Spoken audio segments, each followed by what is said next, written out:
I understood what was happening as I watched my sister's in-laws' house from far away. When I realized the truth, I was shocked.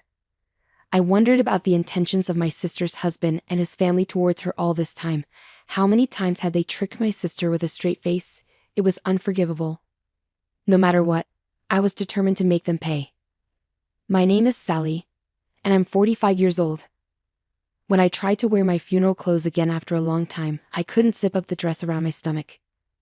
At first, I thought my body hadn't changed much, but it was obvious I'd gained some belly fat. The last time I wore this dress was when I was 30. My sister Jane, who had a weak heart since she was young, sadly passed away at 27 due to worsening pneumonia that led to heart failure. It's strange that I was the only one who spoke with Jane before she passed away. I happened to visit her in the hospital that day. Jane probably had many plans since she was only in her second year of marriage. She likely never thought she'd leave this world so soon. When I remember her smile as she talked about wanting to stroll under the autumn leaves after leaving the hospital, it breaks my heart. On the day of Jane's funeral, when I couldn't come to terms with her tragic death, something happened. Just before the ceremony started, I went to the restroom. There I saw Jane's husband Bob talking on the phone in the nearby lounge. Yeah, once the funeral is done and Christmas rolls around, things should settle down a bit. Yeah, you're right. No, we should keep a low profile until the memorial mass about a year later. I don't usually listen in on people's phone calls, but this time I couldn't help but be curious about what they were saying. What does he mean by keep a low profile until the memorial mass about a year later? The deceased, he must mean Jane, right? The way Bob is talking, it doesn't sound like he's talking to a colleague. All of Jane's family is here at the ceremony. Who could he be talking to? Sorry for keeping you waiting. Yeah, I get it. No, the kid's fine. They don't suspect a thing. Neither my wife nor anyone in her family has noticed I have a child. Just stay home and relax. What? I was shocked. Did he just say he has a child? For the record, Jane and Bob didn't have any children. They decided not to because it was uncertain if Jane's body could handle childbirth. They were both in their first marriages, and we never heard anything about Bob having a child. What's happening? Honestly, Bob's strange conversation left me confused and overwhelmed with thoughts. But suddenly, I remembered the words Jane desperately tried to tell me just before she went into surgery. There's a child at home. After Jane lost consciousness and passed away a few days later without waking up, I never got to hear the rest of what she wanted to say. I was the only one who heard those words. The shock of losing Jane was so huge that I didn't have time to think about what she meant. But when I connected Jane's words about home with what Bob said about stay at home in their old house, which Sally wouldn't call their parents' house, just home. But there were no children in our family home either. After a bit of thinking, it hit me all of a sudden. Could it be that the child Bob was talking about on the phone is living at Bob's parents' house? When that idea came to mind, I couldn't sit still. If that were true, I don't think I could forgive Bob. After paying my respects at Jane's memorial service, I was eager to test my theory. I left the funeral home right away and went straight to Bob's parents' house. It's within walking distance from Jane and Bob's place. Bob is an only child, and his parents are getting older, so they decided to live close by. Jane had worries about living so close to her in-laws, wondering if she could get along with them better. But in reality, they hardly ever went back there and had very little family interaction. Maybe that's why even at Jane's funeral, Bob's parents didn't seem too upset about what happened. Instead, they seemed more interested in playing with their phones, which I found kind of strange. Well, I guess this is what happens when the relationship with in-laws is so distant. At least they could pretend to be more sympathetic at a time like this. Remembering how Bob's parents behaved, I finally reached Bob's parents' house. I hesitated to ring the doorbell. Everyone should be at Jane's funeral, so there shouldn't be anyone home. But what if someone did answer the door? What would I say? I still didn't have any proof of Bob's wrongdoing, and I wasn't confident about confronting someone without evidence. As I thought about this, I went around to the back of the house and peeked inside through a window that wasn't closed. I could see the whole room. Could someone really be in there? Just as my heart skipped a beat. Hey, stop moving. Look, stay still. Yeah. A child ran out into the yard, followed by a woman I didn't recognize. I instinctively hid and watched them from the shadows. The child looked a lot like Bob, with wobbly steps indicating he'd just started walking a few months ago. The woman seemed to be around Bob's age, and her eyes resembled the child's, making me certain she was the mother. Oh God, did Bob really cheat on my sister? When did this betrayal start? When did Jane find out? Even though my suspicions seemed to fit together perfectly, I had so many questions and didn't feel any better. Instead, tears started to well up. I'll never forgive him. I promised myself to make him pay for what he did to my sister. Later, I went back to the funeral home and attended Jane's burial in the churchyard. Even though everyone thought I left halfway through, when I explained that I couldn't handle the shock of losing Jane, they seemed to understand. I highly doubt anyone would suspect I went to Bob's house, but I was relieved that my sister's in-laws didn't seem to notice anything strange at all. The next day, I made up my mind to ask for a private investigation on Bob from the only detective agency in town. To my surprise, it was run by Jane's friend Layla, whom I remembered from the funeral. Layla told me that Jane had also asked for an investigation on her husband. After she requested the investigation, Jane got sick and passed away. Even though I have to keep things confidential, I think Jane would have wanted you to know, Layla said. With that, Layla shared the details and findings of the investigation Jane had requested. Once, even though they were engaged, Jane and Bob almost broke up. Bob got cold feet just 6 months before their wedding, saying he wasn't sure he could protect Jane, who had a weak heart, and he wanted some space. After a lot of thinking, Jane agreed and decided to distance herself from Bob. However, about 2 months later, Bob apologized and said he wanted to marry Jane after all, so they patched things up and went ahead with the wedding. After that, Bob worked really hard, even on his days off, because he wanted to buy Jane a house in the future. Jane talked about their relationship like everything was fine, like she was proud of it, so I thought they were okay. But I was wrong, Layla explained. In reality, right after getting engaged to Jane, Bob started having an affair with his childhood friend Nancy. They had dated before but broke up over a small disagreement. Even though Bob met Jane and got engaged, he still had feelings for Nancy. When Nancy reached out to him, those old feelings came back. To make matters worse, Bob's excuse about getting cold feet was a lie. Around the same time, Nancy got pregnant, and Bob was torn about whether to leave Jane and marry her. He even talked about it with some friends, but Nancy was firm in her decision. "If you stay with me, I won't ask you to marry me. But I'm going to have this baby," Nancy told Bob. Bob didn't want to break up with Nancy, but he also didn't want to tell his wife Jane about the baby. At the same time, he couldn't ignore a child he might have with someone he cared about.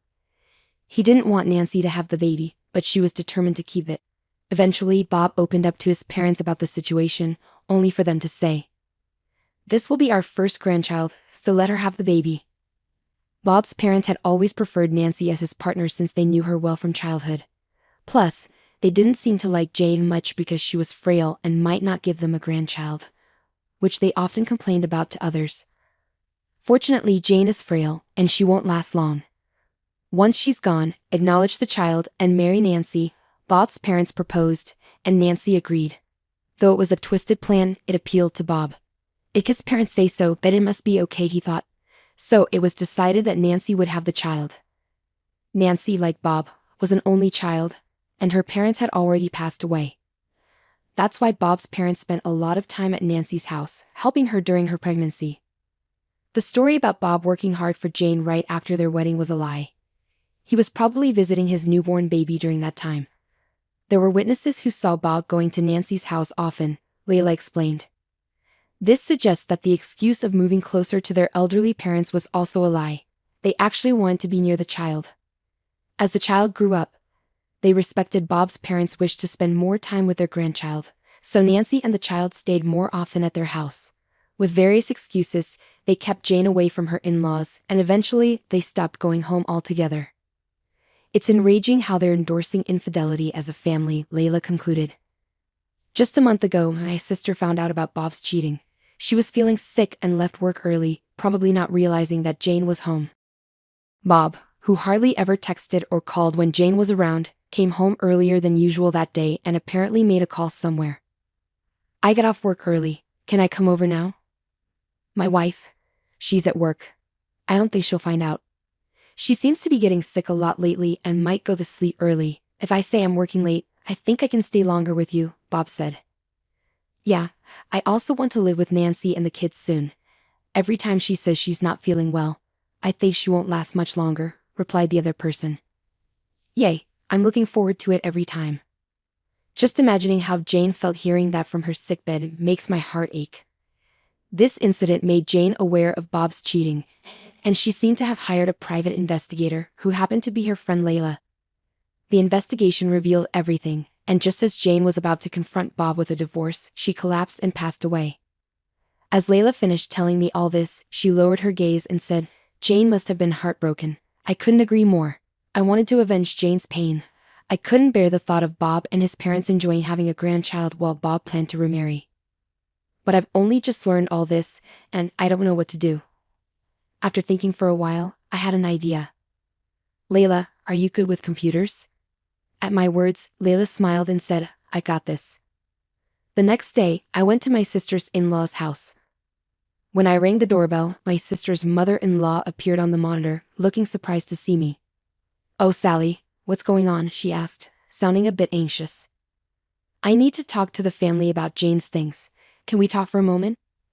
Hearing my request, my sister's mother-in-law fell silent, and the intercom went quiet. Oh no. Maybe she won't let me in. Feeling nervous, I waited for a while.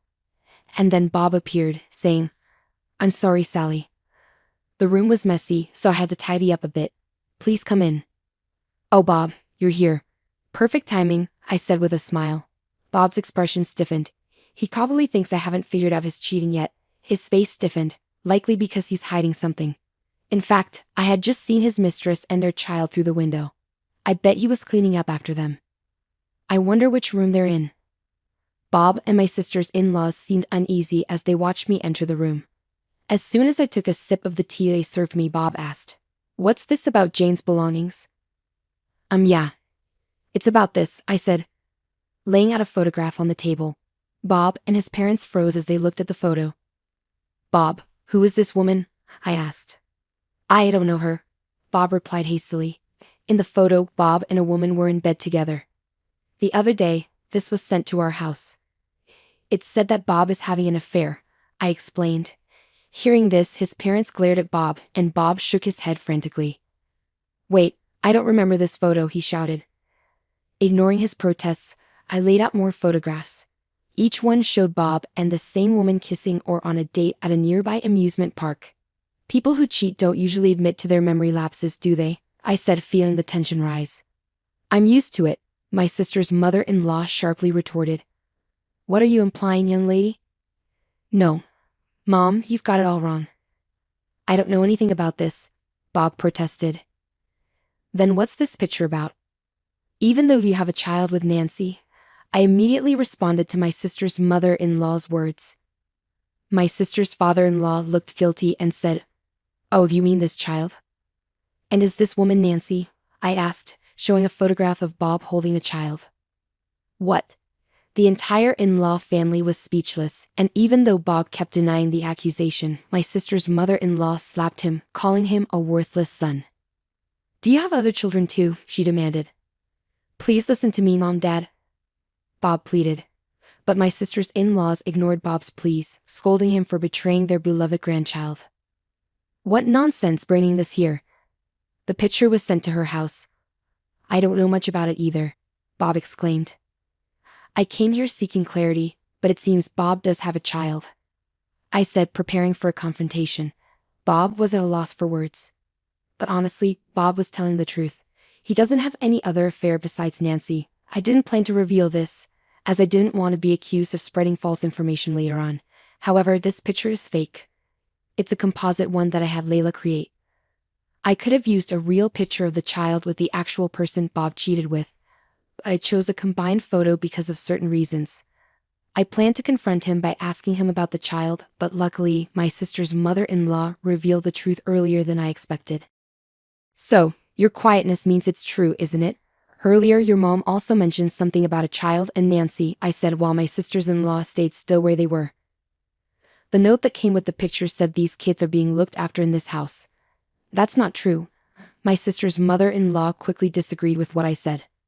"Are you sure?" "Of course, it's not true." "Then show me all the rooms." "Huh?" Without waiting for their approval, I stood up from my seat and headed towards the room next door. "Hey, wait a minute. You can't just snoop around other people's houses." Bob raised his voice. If there's nothing to hide, then you should show me. That's not the point. Then what's the issue? Well, without waiting for Bob's response, I ignored the attempts of my sister's in-laws to stop me and peeked into the next room. She's not here, I concluded, and then I went upstairs to the second floor. Despite facing obstacles and scraping my knee, it was nothing compared to my sister's pain. I was willing to endure any number of fresh wounds. Pushing past my sister's in-laws, I opened the door to the room on the second floor, pushing Bob aside as I did so. Ah, there she is. In the room, Nancy and a child were sitting on the bed. Well, who do we have here? It was a different woman and child from the ones in the picture. What's happening? Bob asked. At my words, Bob turned pale, and Nancy looked puzzled, saying, "A picture?" Yes, it seems like Bob here has been cheating while my sister was around. Look at this picture. As I showed the fake photo to Nancy, her face twisted in anger, and she crumpled the picture. What is this? You were with another woman. No, Nancy, it's not like that. Just listen. Nancy was furious, and Bob looked pale. Having gotten the proof I needed, I'd added, "So you were indeed involved with Bob, huh?" My sister's in-laws were stunned, unable to believe what was happening. Why? You told me I was the only one. You said we didn't have to get married, and I wanted to have a child and be with you. And now this. Nancy, there must be some mistake. Maybe it's a look-alike or Photoshop. What do you mean, maybe? You can't deny it completely. I can't trust you anymore. For a moment, I was surprised by the mention of Photoshop, but since Bob was too flustered to deny it properly, Nancy's suspicions were at their peak. A man who's so unsure of himself, you'd be better off not trusting him. He ruined my sister's life, I said, offering my serious advice. Nancy's face hardened. My sister went through a lot because of him, but she probably understands that already. I don't need to say anything, I thought to myself. Now, I need to act like I'm on Nancy's side and get her to listen to me to achieve my goal of not letting any of Bob's family or Nancy be happy. I understand, Nancy muttered. Wait, Nancy, I'm serious about you, I interrupted Bob's desperate attempt to win Nancy over. So you weren't serious about my sister, but you told her you were, even made marriage vows to her. Looks like you really are an untrustworthy man, Bob, I said. At my words, Nancy's face darkened. With the fake photo and everything, she seemed to start doubting whether Bob's words were sincere. Good. If you were serious, you wouldn't be cheating from the beginning. No matter what, you should stick to one person, I emphasized. As I stressed my point, Nancy's expression grew even darker. Bob's face turned ghostly pale. He must have sensed the growing distance in Nancy's feelings. We should break up, Bob. I don't want to be your backup option. After seeing that photo, I can't trust you anymore. I could handle being the other woman, but I can't stand the thought of being the third one, Nancy declared, tears flowing down her cheeks. Bob instinctively reached for her hand and pleaded, "Please, just listen to me." But Nancy pulled away, stating firmly, "I don't need you to acknowledge the child anymore. Just leave me alone." As Nancy left the house with her child, Bob's entire family was saddened by the loss of both the child and the planned second wife. Meanwhile, I felt a sense of victory inside. Later, I had Bob write a legal document officially ending his ties with our family, cutting off all connections. Additionally, he agreed to relinquish any rights he had to the inheritance left by my sister. My father, who is usually quite stern, heard everything from me and stormed into my sister's in-laws' home. They were shocked by his sudden appearance and seemed to agree to renounce any claim to the inheritance, wanting to sever ties with our family completely. Well, even though we call it my sister's inheritance, it wasn't much. But it's a relief that not a single cent of her assets went to him, I thought. On the day I brought the photos to Bob's house, it seems one of the windows was open. As a result, our argument and conversation could be heard clearly outside, along with revelations from Nancy's friend who lived nearby. Everything that happened in Bob's house was exposed to the entire neighborhood. As a result, rumors spread that Bob's house was cursed, and he decided to quit his job and leave town with his parents. Meanwhile, Nancy unexpectedly showed up at our family home after about 2 months. She came bearing $50,000 as a gesture of apology and gratitude for helping her see the truth. She wanted to make amends for how she had treated my sister. While I appreciated Nancy's intentions, money couldn't erase the pain my sister had endured. It didn't feel right for us to forgive someone for something they themselves couldn't forgive just because they offered money. We understood Nancy's gratitude, but we couldn't accept money from someone who had done such a shameful thing, so I declined to accept the money. Instead, we suggested that it be donated to a nearby children's home where my sister used to work. Huh, do you doubt whether such a woman would actually follow through with the donation? Of course not. I went with her to ensure the donation was made properly, so you can trust that it happened. If the money is used for that purpose, I believe my sister would be happy. I hope the children who have their whole lives ahead of them can find happiness, even on behalf of my sister. As for myself, it's hard to admit, but I struggled with the loss of my sister for a while, even experiencing mental health challenges. There was a time when it was so tough that I had to leave my job. But I've been gradually recovering, and now I work at Layla's detective agency. Leela and I became very close after that incident. I think it's because we were both comrades who had lost something important in such a tragic way. We found common ground. Although I didn't have a positive view of marriage because of what happened to my sister after being with my partner for 4 years, we got married last year. The experience of losing my sister during the COVID-19 pandemic made me realize that I never know when I might lose the chance to be with my loved ones. So I decided to get married. I want to cherish every moment with those I care about, without any regrets. Just watch me, Jane. I promise to live a long, fulfilling life for both of us. When I join you someday, we'll have a blast together, I declared, determined to live life to the fullest.